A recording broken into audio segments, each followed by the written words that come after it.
Hello friends, आपका स्वागत है हमारे यूट्यूब चैनल ज्ञान प्रतिभा में। छात्रों, आज का जो हमारा वीडियो है वो है कक्षा 11 के छात्रों में हिंदी गद्य खंड में आधारित पाठ का नाम है महाकवि माँ का प्रभात वर्णन, जिसके लेखक हैं आचार्य महावीर प्रसाद द्विवेदी जी।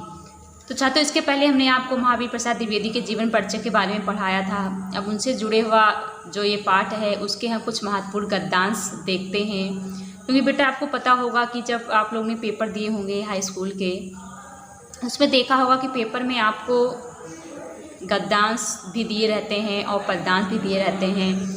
उस गद्यांश को पढ़कर आपको उसी से जुड़े हुए कुछ नीचे प्रश्न दिए रहते हैं जिनके उत्तर आपको लिखने होते हैं।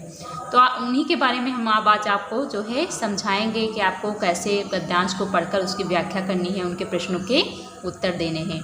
तो आइए देखते हैं कि हमारा जो महाकवि माँ का जो प्रभात वर्णन है उसके जो कुछ महत्वपूर्ण गद्यांश हैं। तो आइए देखते हैं कि उसका जो पहला गद्यांश उसमें लेखक ने क्या कहा है। तो कहता है कि अंधकार के विकट बैरी महाराज अंशुमाली अभी तक दिखाई नहीं दिए, तथापि उसके सारथी अरूढ़ भी हैं। तथापि उसके सारथी अरूढ़ ही ने उनके अवतीर्ण होने के पहले ही थोड़े ही नहीं समस्त तिमिर का समूल नाश कर दिया। बात यह है कि जो प्रतापी पुरुष अपनी तेज से अपने शत्रुओं का पराभव करने की शक्ति रखते हैं, उनके अग्रगामी सेवक भी कम पराक्रमी नहीं होते। स्वामी को श्रम ना देकर वे खुद ही उनकी विपक्षियों का स्वच्छेद कर डालते हैं। इस तरह अरूढ़ के द्वारा अखिल अंधकार का तिरोभाव होते ही बेचारी रात पर आफत आ गई। इस दशा में वह कैसे ठहर सकती है, निरुपाय होकर वह भाग चली। तो ये तो हमारा बेटा क्या था, गद्यांश था। इससे जुड़े हुए जो हैं कुछ प्रश्नों को पूछे जाते हैं। तो जैसा कि अधिकतर आपने देखा होगा कि हर गद्यांश में पहला प्रश्न पूछा जाता है कि प्रस्तुत पाठ का संदर्भ लिखिए, या प्रस्तुत गद्यांश के पाठ व लेखक का नाम लिखिए। आप इसको संदर्भ के रूप में भी लिख सकते हैं। तो आप इसमें लिख सकते हैं, अगर पहला प्रश्न पूछा जाए तो आप लिख सकते हैं कि प्रस्तुत गद्यांश हमारी पाठ्य पुस्तक हिंदी गद्य खंड में संकलित आचार्य महावीर प्रसाद द्विवेदी जी द्वारा रचित महाकवि माघ का प्रभात वर्णन नामक जो पाठ है, जो कि एक निबंध है, से लिया गया है। तो ये तो हमारा क्या था, पहला प्रश्न हो गया। जो हमारा दूसरा प्रश्न है वो पूछा जाता है कि उपर्युक्त रेखांकित अंश की व्याख्या कीजिए। जो इस पद्यांश में जो ये हमारी रेखांकित जो अंश हैं इसकी आपको व्याख्या करनी होती है। तो आइए हम आपको पूरे गद्यांश की व्याख्या करके बताते हैं, जिससे आपको किसी प्रकार की परेशानी ना हो।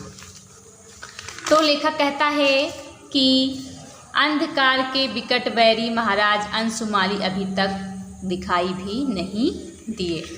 तो जो लेखक है वो कहता है कि अंधकार का विनाश करने वाले भगवान सूर्य के उदित होने से जो पूर्व ही आकाश में जो चारों तरफ है वो लालिमा छा गई है। अर्थात जब सूर्य भगवान निकलते हैं तो आपने देखा होगा कि एक लालिमा सी छा जाती है।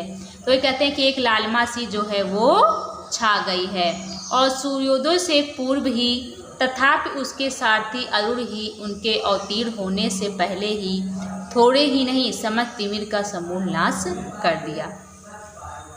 और कहते हैं कि सूर्योदय से पूर्व ही उसका जो सारथी है अरूढ़, वो उपस्थित होकर जो संसार का जो संपूर्ण अंधकार था उसको समाप्त करने में क्या हो गया है, सफल हो गया है। क्या कहते हैं कि जो उनके सारथी जो अरूढ़ थे वो जो हैं जगत के संपूर्ण अंधकार को समाप्त करने में क्या हो गए हैं, सफल हो गए हैं। अर्थात कहते हैं कि अंधकार जो है वो भयभीत होकर जो है वो भाग गया है।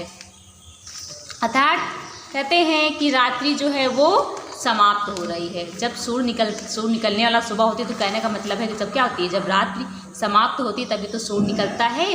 तो कहते हैं कि जो रात्रि है वो समाप्त हो रही है और जो प्रातः की जो उजाला है वो फैल रहा है। कहते हैं बात यह है कि जो प्रतापी पुरुष अपने तेज से अपने शत्रुओं का प्रभाव करने की शक्ति रखते हैं, उन्हें अग्रगामी सेवक भी पराक्रम नहीं कर सकते हैं।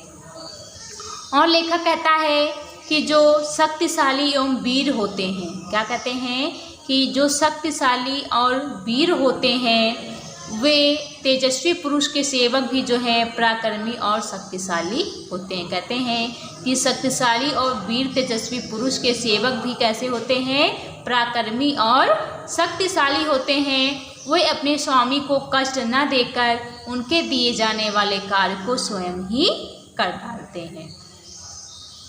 कहते हैं स्वामी को श्रम न देकर वे खुद ही इनके विपक्षियों का उच्छेद कर डालते हैं, अर्थात जो उनके स्वामी होते हैं वो उनको कार्य कराने के बदले जो उनका कार्य होता है वो क्या कर डालते हैं, स्वयं कर डालते हैं। इस तरह अरुण के द्वारा अखिल अंधकार का तिरोभाव होते ही बेचारी रात आफत आ गई।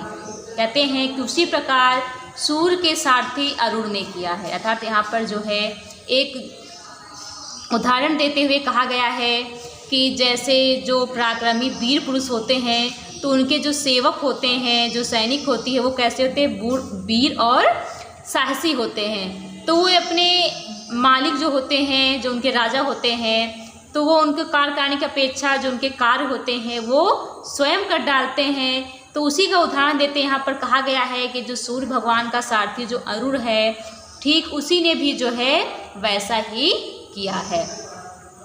इस दिशा में वह कैसे ठहर सकती है, निरुपाय होकर भाग चले। कहते हैं कि अंधकार से पराजित होते ही असहाय जो रात्रि थी वो कैसी आ गई, विपत में, आफत में आ गया था, विपत में आ गई। और जो है वह कोई उपाय न सूझने पर वह सर पर पांव रखकर भाग गई, मतलब वो यहाँ कैसे रुक सकती, इसलिए वो यहाँ से भाग गई। कहने का मतलब है कि सूर्य भगवान के निकलते ही जो चारों तरफ लालिमा छा गई और जो अंधकार था वो क्या हो गया, दूर हो गया। तो ये क्या था हमारा, ये तो हमारे रेखांकित अंश की व्याख्या हो गई। और जो इसमें प्रश्न पूछा गया है वो है कि भगवान सूर्यदेव भगवान का सारथी किसे बताया गया है। प्रश्न ये भी पूछा जा सकता है कि भगवान सूर्यदेव भगवान, जो सूर्यदेव भगवान उनका सारथी किसे बताया गया है। तो अभी हमने बताया जो भगवान सूर्यदेव उनका सारथी किसे बताया गया है, अरुण को बताया गया है। किसे बताया गया है, अरुण को बताया गया है। फिर इस गद्यांश का जो हमारा अगला प्रश्न है वो पूछा गया है अंधकार का शत्रु किसे बताया गया है। तो अंधकार का शत्रु किसे बताया गया है, भगवान सूर्यदेव को बताया गया है। तो ये तो हमारे इस गद्यांश के जुड़े हुए प्रश्न थे। अब देखते हैं कि अगला जो हमारा महत्वपूर्ण गद्यांश है उसमें लेखक ने क्या कहा है। फिर अगला जो भी हमने इस गद्यांश के प्रश्न बताए थे कि भगवान सूर्यदेव का सारथी कौन है, सूर्य भगवान है। और अंधकार का शत्रु किसे बताया गया है, सूर्य भगवान को बताया गया है। और सूर्यदेव का सारथी अरुण को बताया गया है। और अंधकार का समूल नाश किसने कर दिया, तो अंधकार का समूल नाश सूर्यदेव भगवान उनके सारथी किसने कर दिया, अरुण ने कर दिया। तो ये बेटा देखते हैं कि अगला जो हमारा महत्वपूर्ण गद्यांश है उसमें लेखक ने क्या कहा है। तो सबसे पहले हम गद्यांश पढ़ लेते हैं। तो कहा गया है सूर्यदेव की उदारता और न्यायशीलता तारीफ के लायक है।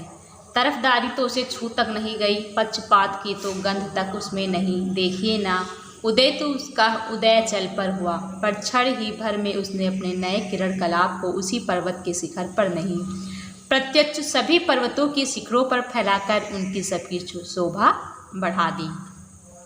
उसकी सुधारता के कारण इस समय ऐसा मालूम हो रहा है जैसे पूधरों ने अपने शिखरों, अपने मस्तकों पर दोपहरिया के लाल लाल फूलों के मुकुट धारण कर लिए हैं। सच है, उदारशील सज्जन अपने चारु चरिता से अपने ही उदय देश को नहीं, अन्य देशों को भी आप्यायित करते हैं। तो ये तो हमारा क्या था, गद्यांश था। इससे जुड़ा हुआ हम पहला प्रश्न देखते हैं। तो पहला प्रश्न पूछा गया है हमारा उपर्युक्त गद्यांश का शीर्षक लिखिए। तो उपर्युक्त गद्यांश का शीर्षक लिखिए। तो शीर्षक में आप जो है क्या वर्णन किया गया है, तो ऐसा भी लिख सकते हैं। तो जैसा कि अगर संदर्भ पूछा जाता है तो संदर्भ आपको हम बता ही चुके हैं कि संदर्भ में आप क्या लिख सकते हैं बेटा। आते जैसे प्रसंग है तो इस गद्यांश में जो है सूर्य के जो गद्यांश के माध्यम से जो सूर्यदेव की उदारता है, जैसे उनके उदारता के प्रति जो लिया गया है कि जैसे उदार हृदय वाले जो सज्जन व्यक्तियों में जो विद्यमान वसुदेव कुटुंबकम की भावना को जो है वो उसका जो है वर्णन किया गया है। तो यहाँ पर सूर्यदेव भगवान की उदारता और उन्हीं के जैसे उदार जो सज्जन व्यक्ति होते हैं, उनमें जो विद्यमान गुण होते हैं, उसी का वर्णन जो है इसमें किया गया है। तो अगला जो हमारा प्रश्न है देखते हैं। तो कहा गया है प्रस्तुत गद्यांश के रेखांकित अंश की व्याख्या कीजिए। तो आइए हम गद्यांश की व्याख्या करते हैं कि इसमें क्या कहा गया है। तो कहा गया है सूर्यदेव की उदारता और न्यायशीलता तारीफ के लायक है। तो जो लेखक है वो कहते हैं कि सूर्यदेव भगवान कैसे हैं, उदार और न्यायप्रिय हैं, जो सभी के प्रति जो है वो समान भावना रखते हैं। तरफदारी तो उसे छू तक नहीं गई, पक्षपात तो गंध तक उसमें नहीं देखिए, ना तो उसका उदय जल पर हुआ, पर क्षण ही भर में उसने नए किरण कलाप हो उसी पर्वत के शिखर पर नहीं, परंतु सभी पर्वतों के शिखरों पर फैलाकर शोभा बढ़ा दी। कहते हैं कि यदि वे पक्षपात करते, कहते उसे तरफदारी तो छू तक न पाई, पक्षपात की गंध तक उसमें न लगी। कहते पक्षपात तो वो करते नहीं, केवल उसी भूमि या पूर्व दिशा के पर्वत शिखरों, कहते केवल उसी भूमि और पर्वत दिशा के पर्वत शिखरों को ही अवलोकित करते हैं जहाँ उनका हृदय होता है। वे सभी पर्वतों एवं सभी दिशाओं को, कहते हैं वे सभी पर्वतों और सभी दिशाओं को निष्पक्ष भाव से स्वर्णिम आलोक से, मतलब अपने सर्वित जो उनकी उजाला है, जो ज्योति है, उससे क्या करते हैं, शोभायमान करते हैं। कहते हैं कि प्रातःकाल के समय जब सूर्य की लाल किरणें समस्त पर्वतों पर पड़ती हैं, तो क्या कहते हैं कि उसकी सुदारता के कारण उस समय ऐसा मालूम होता है जैसे सभी भूधरों ने अपने शिखरों, अपने मस्तकों पर दोपहरिया के लाल फूलों के मुकुट धारण कर लिए हैं। कहते हैं कि जब सुबह पहाड़, जब सूर्य की किरणें इन पर्वतों पर पड़ती हैं तो ऐसा लगता है कि पर्वतों ने दोपहर के समय जो है पुष्पों के समान जो है वो लाल जो है मुकुट अपने सिर पर क्या कर लिए हैं, धारण कर लिए हैं। अर्थात जब वो सूर्य की लाल किरणें पड़ती हैं तो वो ऐसे चमकती हैं कि जैसे उन पर्वतों ने अपने सिर पर लाल मुकुट जो है वो धारण कर लिए हैं। सच है उदारशील सज्जन अपने चारु चरिता से अपने हृदय देश का ही नहीं अन्य देशों को भी आप्यायित करते हैं। और कहते हैं कि सूर्यदेव जो है वो उदार स्वभाव के हैं, जैसे उदार वृत्ति वाले अर्थात उदार हृदय वाले सज्जन अपनी योग्यता, अपनी सच्चरिता, क्या कहते हैं, अपनी योग्यता, अपनी सच्चरिता से जो शक्तियों से सभी प्राणियों को समान भाव से क्या करते हैं, कल्याण करते हैं। कहते वे किसी भी प्रकार का जो है भेदभाव या पक्षपात नहीं करते हैं। जन जन का अर्थात देशों का तथा जन जन का जो है कल्याण करना उनका क्या होता है, स्वभाव होता है। मतलब यहाँ सूर्यदेव की जो तुलना करते हुए जो है सज्जन व्यक्तियों का वर्णन किया गया कि जैसे सूर्यदेव जो हैं उदार और न्यायप्रिय होते, वैसे जैसे सज्जन व्यक्ति होते हैं जो हमेशा दूसरों के जन कल्याण में लगते हैं, दूसरों की सेवा करते रहते हैं, वैसे ही सूर्यदेव भगवान होते हैं जो सबके प्रति, जो उनके लिए सबके प्रति जो है समान भाव होता है, वो पक्षपात नहीं करते हैं। तो उसी के बारे में जो है इस उपन्यास में बताया गया है। अगला प्रश्न है सूर्यदेव के स्वभाव के विषय में लेखक के क्या विचार हैं।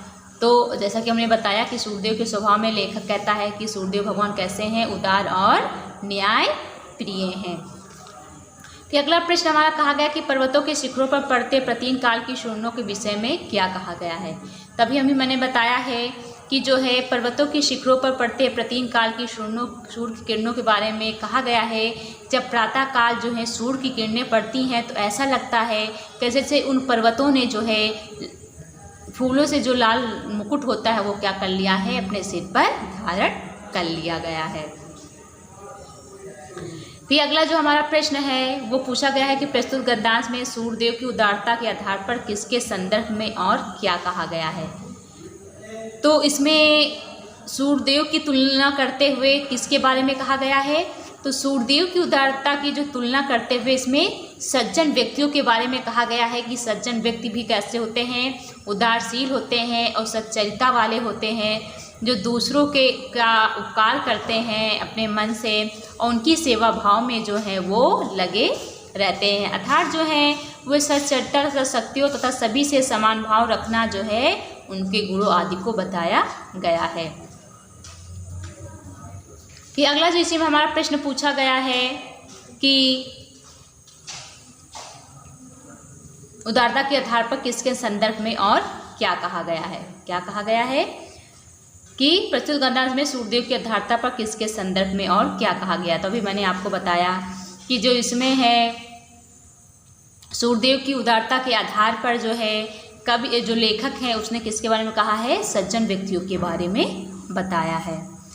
तो ये तो हमारे इस गद्यांश से जुड़े हुए प्रश्न हो गए। इनको बेटा आप ध्यान से पढ़िएगा और समझिएगा। अगर इसमें आपको कोई चीज़ समझ में नहीं आती है तो आप कमेंट में लिखकर हमसे ज़रूर पूछिएगा।